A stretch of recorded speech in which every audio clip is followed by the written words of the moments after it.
तो मैं आपका दोस्त एडवोकेट सरोज सिंह। दोस्तों, मैं इस वीडियो में सर्विस मैटर, सर्विस लॉ के बारे में बताना चाहता हूं, क्योंकि ये एक ऐसा क्रिटिकल और टेक्निकल टॉपिक है जो बहुत लोगों को इस सर्विस लॉ को समझने में बहुत टाइम लगता है, क्योंकि इसमें बहुत सारे टेक्निकलिटी है और कॉम्प्लिकेशन है, जिसके कारण सर्विस लॉ का आप देखते होंगे कि एडवोकेट भी बहुत कम है। और इसका जो है पूरी तरह इसको इतने सारे एक्ट बने हुए हैं, इसमें हर एक चीज़ के लिए अलग अलग एक्ट बना हुआ है। जैसे पेंशन से रिलेटेड एक्ट बना हुआ है, पेंशन एक्ट, पीएफ से रिलेटेड एक्ट बने हुए हैं। आप एक बात आप समझ लीजिए कि एम्प्लॉयमेंट दो तरह की होती है, एक स्टेट की और एक होती है सेंट्रल की। सेंट्रल एम्प्लॉयमेंट जिसकी होती है उसके लिए अगर गवर्नमेंट का रूल बना हुआ है, सेंट्रल सिविल सर्विसेज रूल बनी हुई है। उसी तरह स्टेट का बना हुआ है स्टेट सर्विसेज रूल, और इससे ही गवर्न होती है। इसके अलावा सीसीएस रूल बनाया, कंडक्ट रूल हुआ, इस सब का भी बहुत सारा इसमें प्रोविज़न होता है। लेकिन आप ये देखिए कि रिक्रूटमेंट, पहला तो आप ये देखिए कि सर्विस मैटर में कौन कौन सा टॉपिक इन्वॉल्व होते हैं, जिसमें आपको लगेगा कि ये सर्विस मैटर में इस चीज़ से रिलेटेड अगर कोई चीज़ इशू होता है, डिस्प्यूट होता है, तो उसको हम सर्विस मैटर को कौन मान सकते हैं उसको। जैसे अपॉइंटमेंट, रिक्रूटमेंट जिसको बोलते हैं। अगर मान लो रिक्रूटमेंट रिलेटेड कोई मैटर आया जिसमें डिस्प्यूट हो गया, रॉन्ग रिक्रूटमेंट हुई है या रिक्रूटमेंट प्रोसेस ही डिस्प्यूटेड रहा है, तो इस तरह का प्रोसेस को भी हम जो सर्विस मैटर में काउंट करते हैं। और इसके लिए मैं फॉर्म बताऊंगा, कहाँ जाना है, किस कोर्ट में जाना है, इसका अलग पार्ट है। उसके अलावा जैसे मैंने पहले बोला रिक्रूटमेंट अपॉइंटमेंट से रिलेटेड। दूसरा होती है कि मान लो पेंशन से रिलेटेड अगर मान लो हुआ बात, या प्रमोशन से रिलेटेड कोई इशू हो गई, तो उसको भी आप सर्विस मैटर में के इशू में ला सकते हो। उसके बाद ट्रांसफ़र पोस्टिंग से रिलेटेड भी मैटर हो गए एम्प्लॉयर के, तो उसको भी आप सर्विस मैटर में सर्विस लॉ में काउंट कर सकते हो। इसके अलावा जो होती है डिसिप्लिनरी एक्शन जिसे हो गया कि डिसमिसल हो गया, टर्मिनेशन हो गया, सस्पेंशन हो गया, इस तरह का जो अगर दिक्कत होती है तो उसको भी आप सर्विस मैटर लॉ में काउंट कर सकते हो। उसके बाद जैसे हो गया सर्विस कंडीशन। अब मान लो सर्विस कंडीशन में पेमेंट से रिलेटेड हो गया, इंक्रीमेंट से रिलेटेड हो गया, पे स्केल से रिलेटेड बात हो गई, उसका एमएसपी से बेनिफिट रिलेटेड बात हो गई, उसका इंक्रीमेंट बेनिफिट की बात हो गई। वहाँ पे अगर कोई डिस्प्यूट हो रही है या रिटायरमेंट से रिलेटेड कोई कंडीशन आ गया डिस्प्यूट, तो उसको भी आप सर्विस मैटर में आप काउंट कर सकते हैं और सर्विस लॉ से कंसर्न होगा। अब आपको समझना है कि ये एक्चुअली में सर्विस लॉ में किस तरह का फॉर्म हम जाते हैं। जैसे मैंने आपको बोला सेंट्रल कंडक्ट रूल है, उसी तरह स्टेट का भी रूल होती है। इसके बाद आप अगर ये देखेंगे कि इसको हम पहली बात तो सर्विस मैटर 3 फॉर्म में जाती है। कहाँ आपका केस कर सकते हैं? पहला कैट, जो सेंट्रल एडमिनिस्ट्रेटिव ट्रिब्यूनल बना हुआ है, उसको कैट में। और एक इससे पहले मैंने वीडियो बनाया है कौन सा मैटर हाईकोर्ट में जाएगा, कौन सा मैटर कैट में जाएगा, इसके लिए मैंने अलग से वीडियो बनाया हुआ है। वो वीडियो मेरे यूट्यूब लिंक पे आप जाके देख सकते हैं। लेकिन अगर मान लो कैट में कुछ लिमिटेड मैटर अगर जाएंगे, सेंट्रल और स्टेट यूनियन से रिलेटेड होगा। लेकिन बहुत सारे मुझे क्वेश्चन आते हैं कि पैरामिलिट्री फोर्स के, इवन बहुत सारे लोग मुझे फ़ोन करते हैं कि सर ये कैट में केस कर सकते हैं कि नहीं। मैं क्लियरली बोलता हूँ, सिविल पोस्ट से रिलेटेड जो भी मैटर आता है पैरामिलिट्री फोर्स का, वही सिर्फ कैट में जाएगा। अदरवाइज आपको हाई कोर्ट में आर्टिकल 226 में आपको रिट पेटिशन, मेंडामस का रीट या और सब रीट होते हैं, उसके हिसाब से आपको हाई कोर्ट के प्रोविजन के हिसाब से जाना पड़ेगा।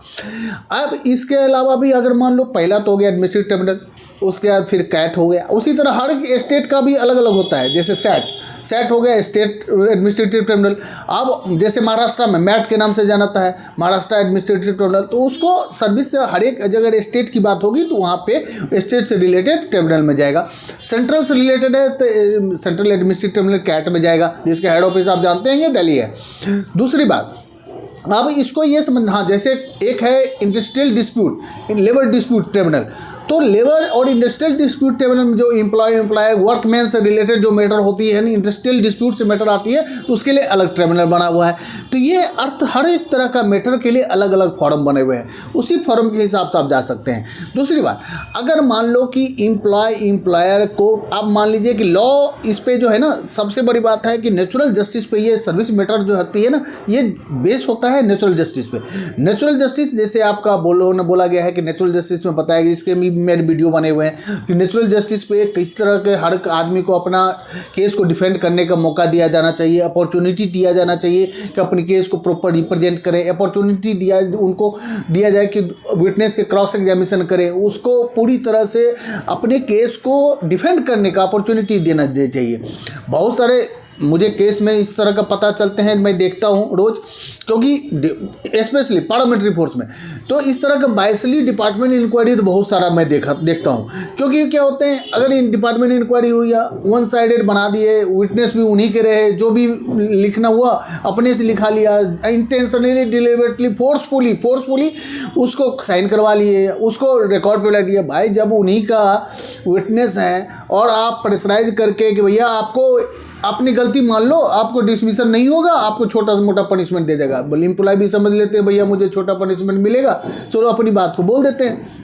बाद में पता चलता है कि भैया उसको एक्शन ले लेते हैं, डिसमिसल और टर्मिनेशन पे बात आ जाती है। तो और सबसे बड़ी बात है बायसली जो डिपार्टमेंट इंक्वायरी, इसमें बहुत सारा जजमेंट है। इसका भी मैं एक वीडियो अलग से बनाऊंगा जिसमें बायस और ये होना बायसली जो डिपार्टमेंट इंक्वायरी होती है और इस तरह का यूनिलेटरली प्री डिटरमाइंड माइंड से होती है, उस पर मैं अलग से वीडियो बनाऊंगा। अब इसको देखिए कि आपको हमारा इंडियन कॉन्स्टिट्यूशन है ना, वो सभी का मतलब ये समझो फादर है हर एक लॉ का। अब उसमें भी बहुत सारा बात बताया गया, जैसे आर्टिकल 14 में चले जाओ, इक्वलिटी की बात किया गया है। इक्वलिटी मतलब क्या, एम्प्लॉयमेंट में भी इक्वलिटी की बहुत सारे पॉइंट हैं जो कि बताया गया है। आर्टिकल 16 में आप चले जाएंगे तो मतलब उसमें भी दिया गया है equal opportunity in government employment, तो उसकी भी बात किया गया है। आर्टिकल 309 में आप चले जाएंगे, आर्टिकल 309 में ये बोलता है पार्लियामेंट को जो गवर्नमेंट एम्प्लॉय से रिलेटेड स्टेट है उसका जो प्रोविजन लॉ के हिसाब से उसको इम्प्लीमेंट करने का और बनाने का भी अधिकार दिया गया है। इसके अलावा आर्टिकल 311 में आप चले जाइए, आर्टिकल 311 में यही बोला गया ये आपके एम्प्लॉयमेंट के सेफ गार्ड के लिए दिया गया है। ये आर्टिकल 311 बहुत इंपॉर्टेंट सेक्शन है, आर्टिकल है। इसमें आप देखेंगे कि उसका सेफ गार्ड के लिए क्या होना चाहिए एम्प्लॉयमेंट का, उसका डिसमिसल से रिलेटेड, उसका सस्पेंशन से रिलेटेड, उसका डिमोशन से रिलेटेड, टर्मिनेशन से रिलेटेड एक सेफ गार्ड दिया गया है। तो बहुत सारे ऐसे हैं दोस्तों कि आपको जैसे हाई कोर्ट में, जैसा हाई कोर्ट को आप जानते होंगे आर्टिकल 226 को जो पावर होती है ना, वो सुप्रीम कोर्ट का आर्टिकल 32 से भी ज़्यादा पावर होती है। क्योंकि आर्टिकल 226 में होती है ना, जो हाई कोर्ट को दिया गया है वो बहुत पावर दिया गया है लीगल एज ए फंडामेंटल, जबकि सुप्रीम कोर्ट को आर्टिकल 32 के हिसाब से डील करती है फंडामेंटल राइट्स का जहाँ वायलेशन होती है।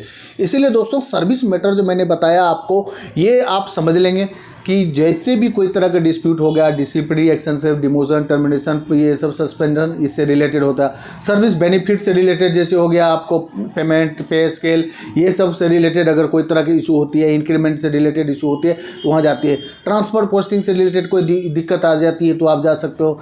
आप वो अपॉइंटमेंट और रिक्रूटमेंट के प्रोसेस में कोई तरह का धांधली या गलत होते हैं तो उस तरह का डिस्प्यूट में आप जा सकते हैं। उसके अलावा बहुत सारे इस तरह का मैटर जहाँ पे पेंशन से रिलेटेड कोई हुआ है, एमएससीपी से रिलेटेड मैटर हुआ, तो उस सबको आप सर्विस मैटर में काउंट कर सकते हैं। और इसका प्रॉपर जुरिडिक्शन आप इसको ध्यान रखना है। जुरिडिक्शन पे मेरा वीडियो है, आप देखिए कि जुरिडिक्शन कहाँ बनेगा नहीं बनेगा, उसके हिसाब से आप चल सकते हैं। इसका मैं बहुत सारा और डिटेल में बताते जाऊँगा कि हाई कोर्ट में किस तरह का मैटर में जाएंगे। ऑलरेडी मैं बनाया हूँ, लेकिन कुछ और एलोरेट करके कुछ जजमेंट के साथ मैं बताऊँगा। और इसको मैं जजमेंट में फेयर और बाइस इंक्वायरी और इस कंडीशन का भी जो वीडियो होंगे जो भी मैं बनाऊंगा। थैंक यू इस वीडियो को देखने के लिए। अगर अच्छा लगे तो लाइक कीजिए, सब्सक्राइब कीजिए। जय हिंद।